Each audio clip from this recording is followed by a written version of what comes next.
Hello friends, कैसे हैं आप सब।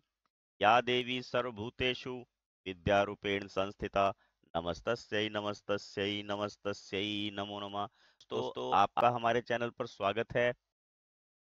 Class 10 science, metals and non metals, धातु अधातु, इस चैप्टर से दोस्तों आज हम मल्टीपल चॉइस क्वेश्चन यहाँ कर रहे हैं, वस्तुनिष्ठ प्रश्न। पहला क्वेश्चन देखिए, परमाणु जिनके बाह्यतम कोश में 1 2 3 इलेक्ट्रॉन होते हैं क्या कहलाते हैं? धातुएं, अधातुएं, धातु या इनमें से कोई नहीं। जिनके बाह्यतम कोश में 1 2 3 इलेक्ट्रॉन होते हैं उन्हें धातुएं बोलते हैं। क्या कहते हैं उन्हें? धातुएं। नेक्स्ट क्वेश्चन देखते हैं,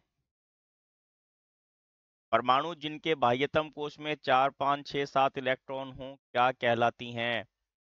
धातुएं, अधातुएं, मिश्र धातुएं या उपधातुएं को हम क्या बोलते हैं? अधातुएं। दोस्तों आपने वीडियो के अंत तक बने रहना है। अगर आपने चैनल सब्सक्राइब ना किया हो तो प्लीज चैनल सब्सक्राइब कीजिए। आज हम इस वीडियो में आपको बताने वाले हैं ऐसी कौन सी धातु है जो हाथ से छूने पर पिघल जाती है।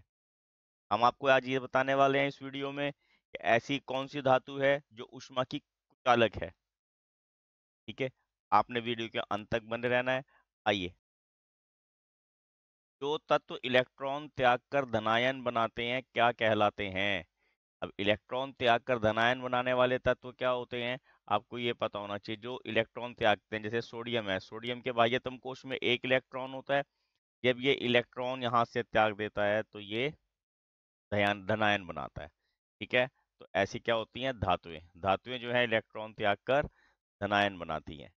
आपको आज हम ये भी बताएंगे एक ऐसी धातु भी है जिसको रखते धातुओं की श्रेणी में है, परंतु वो इलेक्ट्रॉन त्याग कर ऋणायन बनाती है। देखिए, जो तत्व इलेक्ट्रॉन ग्रहण करके ऋणायन बनाते हैं क्या कहलाते हैं? इलेक्ट्रॉन ग्रहण करके, जो ग्रहण करता है, जैसे क्लोरीन के बाह्यतम कोश में जो है 7 इलेक्ट्रॉन होते हैं। ठीक है, ये दूसरे से इलेक्ट्रॉन लेती है और इलेक्ट्रॉन लेके ये क्लोरीन ऋणायन बना देती है। ठीक है, तो ये अधातुएं होती हैं जो इलेक्ट्रॉन ग्रहण करके ऋणायन बनाती हैं। ऊपर पट्टी में अत्यधिक मात्रा में पाई जाने वाली धातु है ना, प्लेटिनम, एल्युमिनियम या तांबा? और इसका सही आंसर है एल्युमिनियम। एल्युमिनियम जो है भूपर्पटी में सबसे ज्यादा मात्रा में पाई जाती है और पूरी भूपर्पटी का लगभग 7% के करीब जो है वो एल्युमिनियम होती है। ठीक है, अगला प्रश्न देखते हैं, भूपर्पटी में अत्यधिक मात्रा में पाए जाने वाली अधातु है। भूपर्पटी में अत्यधिक मात्रा में, अब ये देखिए भूपर्पटी बोला है तो कौन सी? ऑक्सीजन, सिलिकॉन, फास्फोरस या सल्फर? यहाँ पर ऑक्सीजन ऑप्शन हमारा एकदम सही है। 50% लगभग भूपर्पटी का जो है वो हमारी ऑक्सीजन होती है। धातुओं का गुण है अधात्वर्धीनता, तन्यता, गलनांक, उपरोक्त सभी। तो ये तीनों गुण धातुओं में होते हैं। अधात्वर्धिता होती है जिसको पीट के जो है चादरें बनाई जा सकती हैं। तन्यता जो है खींच के तारें बनाई जा सकती हैं। उच्च गलनांक, तो ये सभी गुण धातुओं में होते हैं।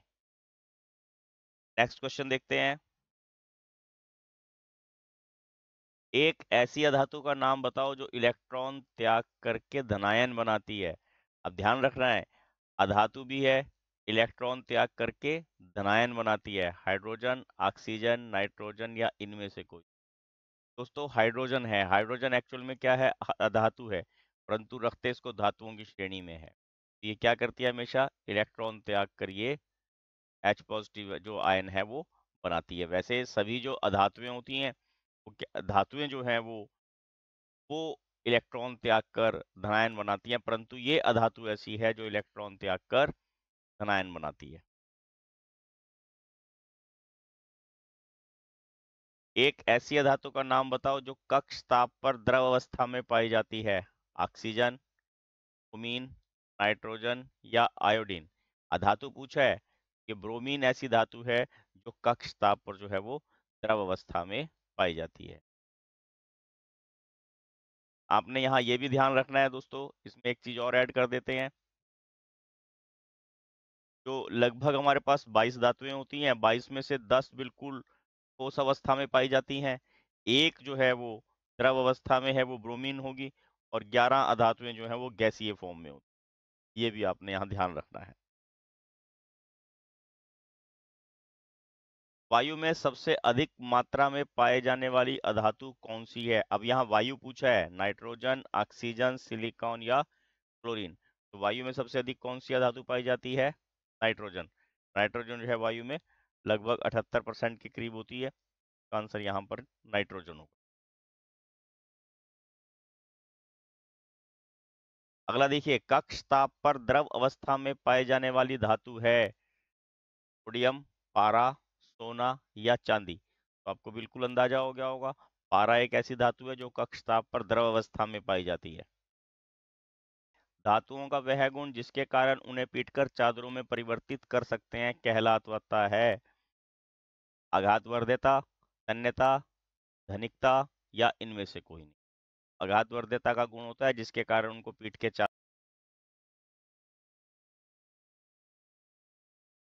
धातुओं का वह गुण जिनके कारण उन्हें लंबी तारों में खींचा जा सकता है। अब यहाँ पर ऑप्शन क्या है? आघातवर्ध्यता, तन्यता, ध्वनिकता या इनमें से कोई नहीं। तन्यता का गुण होता है जिसके कारण उनसे लंबी चादरें बनाई जा सकती हैं। क्वेश्चन नंबर 14, सबसे अधिक आधारवर्धीय धातु है सोडियम, चांदी, तांबा या पीतल। तो यहाँ पर ध्यान रखना, चांदी जो है इन चारों में सबसे अधिक धातुवर्धीय है। इसके वर्क वगैरह बनाए जाते हैं, ठीक है ना, आपको पता होगा, इसके छत्र भी बनते हैं। अगला देखिए, किस धातु का उपयोग दवा की गोलियों को पैक करने के लिए किया जाता है? एल्युमिनियम, तांबा, चांदी या पीतल। आपको इजीली आइडिया लग गया होगा, एल्युमिनियम की जो फॉयल होती है, एल्युमिनियम फॉयल को जो है हम दवा की गोलियों को पैक करने में इस्तेमाल करते हैं, रोटी वगैरह को पैक करने में इस्तेमाल करते हैं। आपको देखो जो सिल्वर फॉयल बोलते हैं ना उसको, तो आपने ये ध्यान रखना है। 1 ग्राम सोने की कितनी लंबी तार बनाई जा सकती है? 1 किलोमीटर लंबी, 2 किलोमीटर लंबी, 3 किलोमीटर लंबी या 4 किलोमीटर लंबी। और इसका सही आंसर है 2 किलोमीटर लंबी तार 1 ग्राम सोने की बनाई जा सकती है। बहुत 17th क्वेश्चन देखिए, एक ऐसी धातु का नाम बताओ जिसमें आघातवर्ध्यता तथा तन्यता दोनों प्रकार के गुण हों। सोना, पीतल, तांबा या एल्युमिनियम। सोना ऐसी धातु है जिसकी तार और छतर दोनों बन सकते हैं, वो तन्य भी होती है और आघातवर्धे भी होती है। ऊष्मा की सबसे अच्छी चालक धातु है चांदी, एल्युमिनियम, पीतल या लोहा। सबसे अच्छी चालक धातु होती है चांदी। चांदी जो है सबसे अच्छी चालक होती है ऊष्मा की, ये ध्यान रखना है। क्वेश्चन नंबर 19, ऊष्मा ऊष्मा की सबसे कम चालक धातु का नाम है सोना, एल्युमिनियम, लेड या तांबा। लेड जो है सबसे कम चालक धातु होती है। 20वां क्वेश्चन देखिए, चमकदार धातु का नाम बताओ। सोना, चांदी, पीतल या उपरोक्त सभी। अरे धातुएं सभी चमकदार होती हैं, तो उपरोक्त सभी आएगा इसमें। तो बिल्कुल इजी क्वेश्चन था। एक चमकदार अधातु का नाम बताओ। आयोडीन, पोटाशियम, ऑक्सीजन या नाइट्रोजन। आयोडीन है, आयोडीन जो है वो एक चमकदार अधातु है। क्या ध्यान रखना आपने? आयोडीन एक चमकदार अधातु है। एक ऐसी धातु का नाम बताओ जिसे चाकू से काटा जा सकता है। सोडियम, सोना, चांदी या लेड। सोडियम, सोडियम बहुत नरम धातु होती है, इसको हम चाकू से भी काट सकते हैं। एक ऐसी धातु का नाम बताओ जो हाथ पर रखने से पिघल जाती है। आयरन, पोटाशियम, गैलियम या चांदी। गैलियम, गैलियम जो है इसका गलनांक बहुत कम होता है, हमारे शरीर के तापमान से बहुत कम होता है। ये लगभग 30 और 28 डिग्री लगभग इनका 30 डिग्री जो है इसका गलनांक होता है। तो ये बिल्कुल हमारे हाथ पर रखते ही ये पिघल जाती है। गैलियम जो है बहुत कम गलनांक वाली धातु है। अधातुओं का गुण है।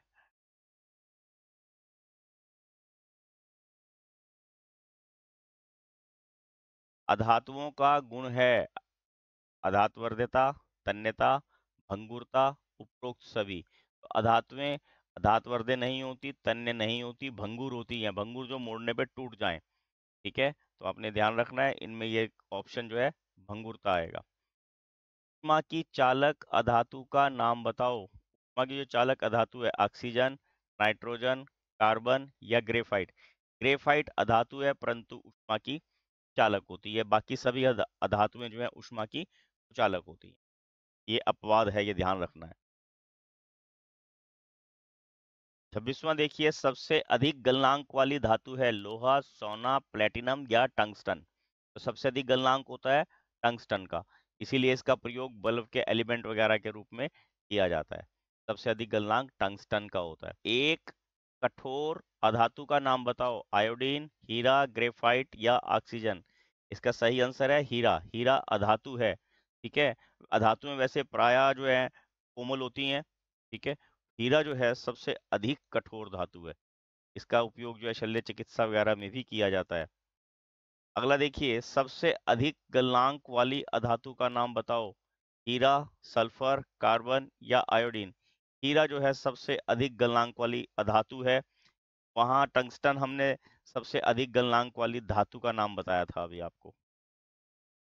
अगला देखिए, इलेक्ट्रोड है ये, इलेक्ट्रोड, इलेक्ट्रोड, ये शब्द यहाँ गलत लिखा हुआ है। इलेक्ट्रोड को बनाने में उपयोग की जाने वाली अधातु का नाम बताओ। इलेक्ट्रोड काहे के बनते हैं? आयोडीन के, ग्रेफाइट के, सल्फर के या हीरे के। ग्रेफाइट के बनते हैं। ठीक है, ग्रेफाइट का और क्या बनता है? पेंसिल का सिक्का बनता है ना। इलेक्ट्रोड समझ रहे हो, जो सेल के बीच में आपने एक पेंसिल टाइप की आकृति देखी होगी, जिसकी कैप भी होती है, वो ग्रेफाइट के बने होते हैं। अगला क्वेश्चन देखिए, ऐसी धातु का नाम बताओ जो वायु के संपर्क में आने से जल जाती है। सोडियम, तांबा, पीतल या चांदी। और इसका सही आंसर है सोडियम। सोडियम ऐसी धातु है जो वायु के संपर्क में आने से जल जाती है। किस धातु को केरोसिन में रखा तेल में रखा जाता है? देखिए, इससे ऊपर वाला एग्जांपल है सोडियम, पोटाशियम, लिथियम या उपरोक्त सभी। जो वायु के संपर्क में आने पे जल जाती हैं, उन सब धातुओं को केरोसिन ऑयल में रखा जाता है। तो इसका उपरोक्त सभी आंसर है। सोडियम, पोटाशियम, लिथियम बहुत अभिक्रियाशील धातुएं होती हैं। ये खुली वायु में तुरंत जल उठती हैं।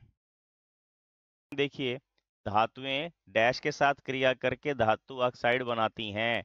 ऑक्सीजन, कार्बन, नाइट्रोजन या हाइड्रोजन। और इसका सही आंसर है ऑक्सीजन।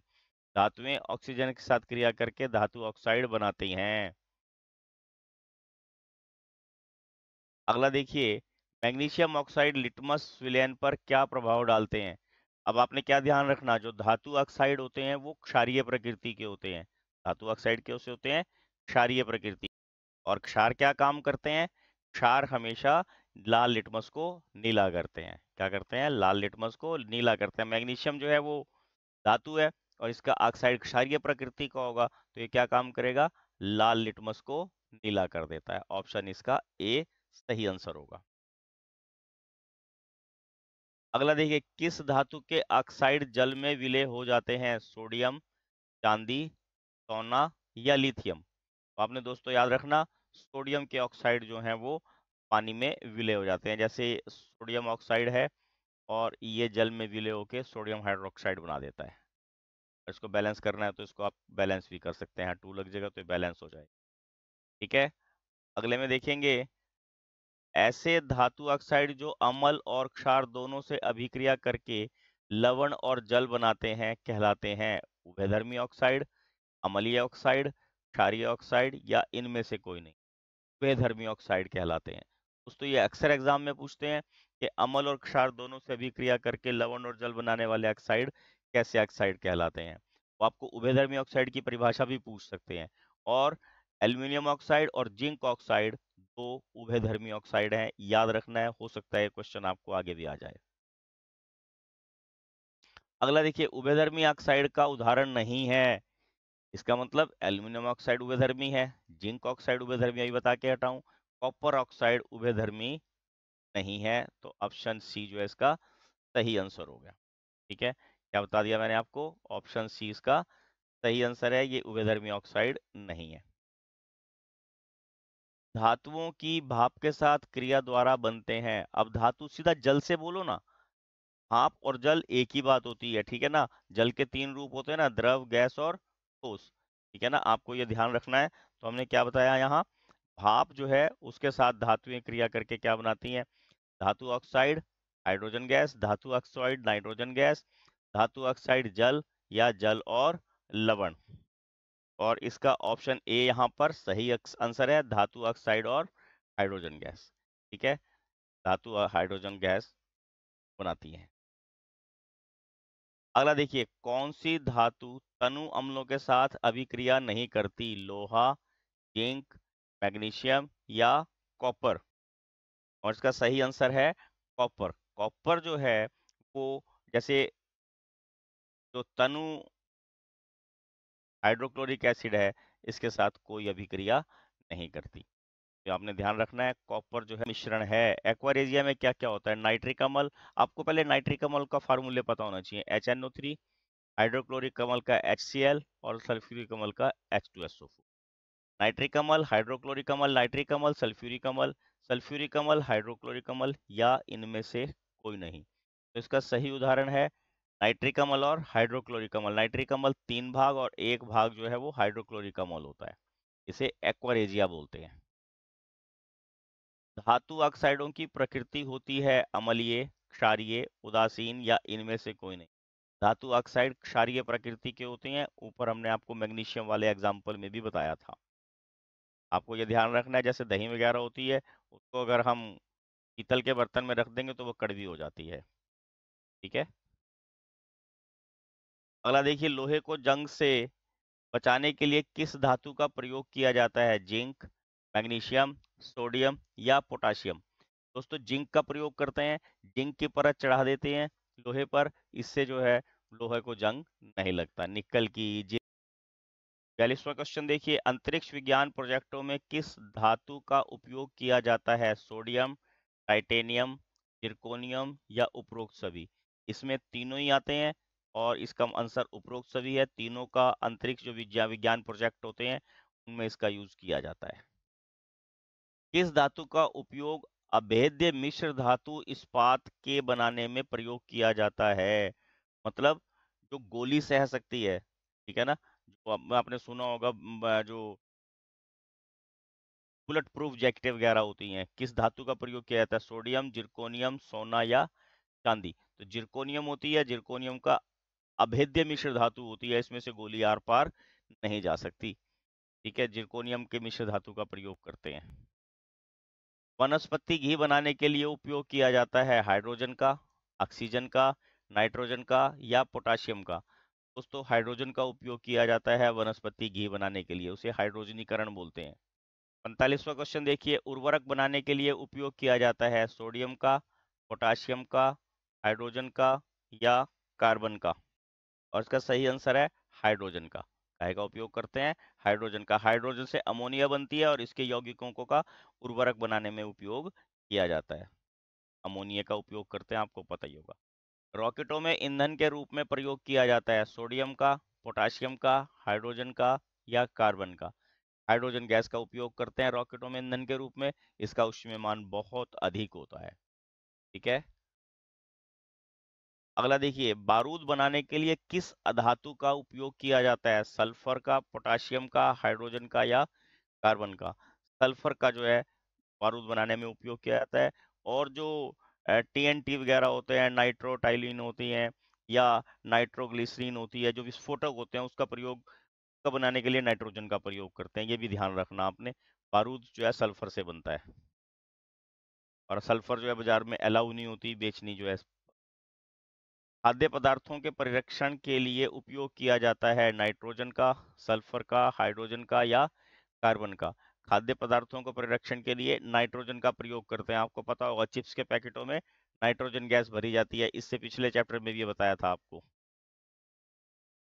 इस धातु का उपयोग तापमापियों में किया जाता है, पारे का, सोडियम का, हाइड्रोजन का या पोटाशियम का। सबको पता होगा तापमापियों में पारा भरा होता है। अगला देखिए, परमाणु रिएक्टरों में उपयोग किया जाता है टाइटेनियम का, जिरकोनियम का, यूरेनियम का या उपरोक्त सभी का। तो इसका सही आंसर है उपरोक्त सभी। उपरोक्त सभी का उपयोग जो है परमाणु रिएक्टरों में करते हैं ईंधन के रूप में। जिन तत्वों के बाह्यतम कोश पूर्ण होते हैं कहलाते हैं धातुएं, अधातुएं, अक्रिय गैसें या इनमें से कोई नहीं। उनको हम अक्रिय गैसें, नोबल गैसें, निष्क्रिय गैसें बोल देते हैं दोस्तों, जिनके बाह्यतम कोश पूर्ण होते हैं। और आपको ध्यान होगा वो 18वें समूह में लगे होते हैं, लास्ट में लगे होते हैं, ठीक है ना, जो प्रोडक्ट टेबल हैगा उसके अंदर।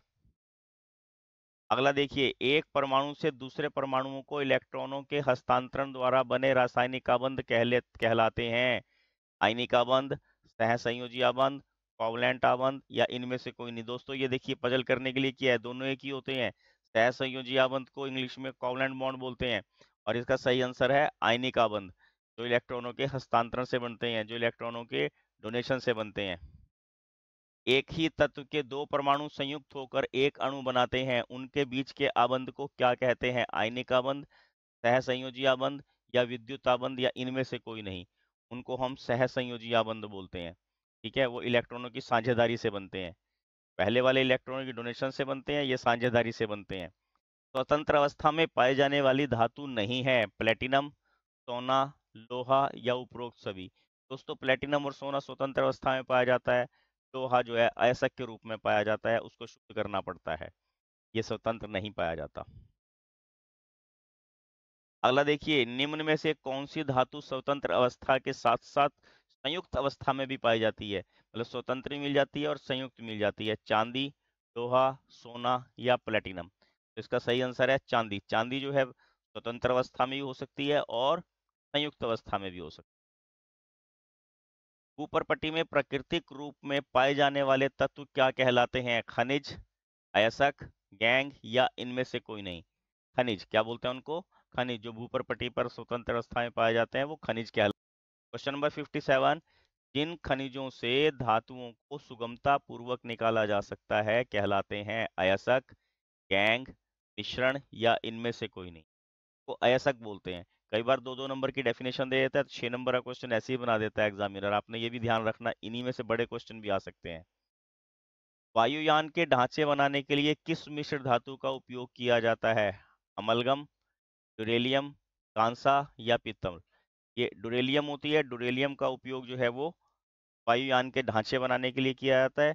ये बहुत मजबूत होती है, बहुत हल्की होती है। क्या बताया मैंने आपको? ये मिश्र धातु बहुत हल्की भी होती है और एक बहुत मजबूत होती है, इसलिए इसके वायुयान के ढांचे बनाने में इसका प्रयोग किया जाता है।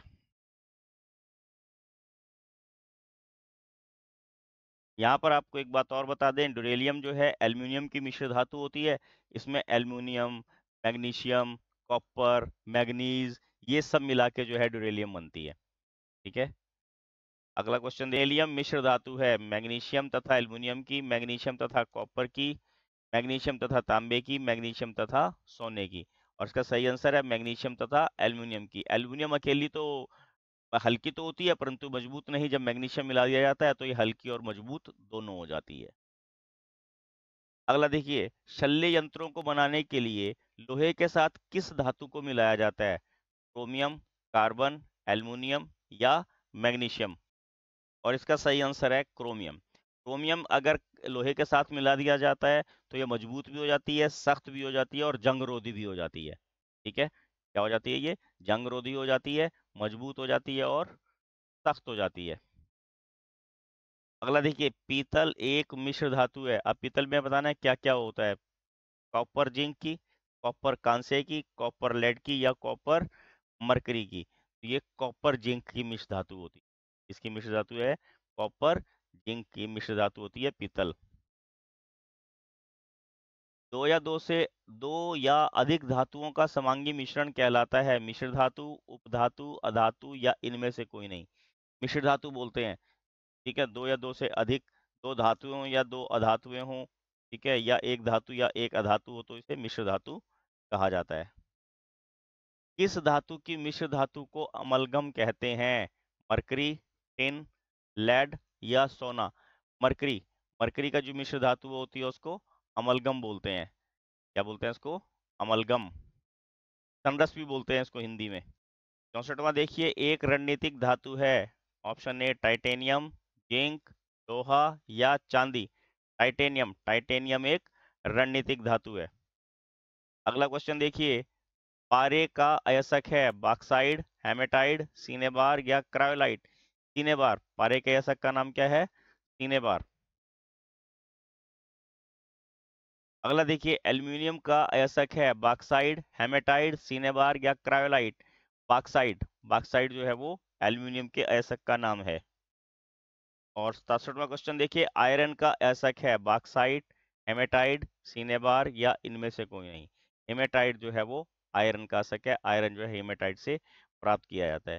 दोस्तों, अगर please like share and subscribe my channel. Thank you. Have a nice day. रूप है प्रचंड, तू आरंभ तू ही अंत, फिर सृष्टि का रचयिता मेरे भोलेनाथ।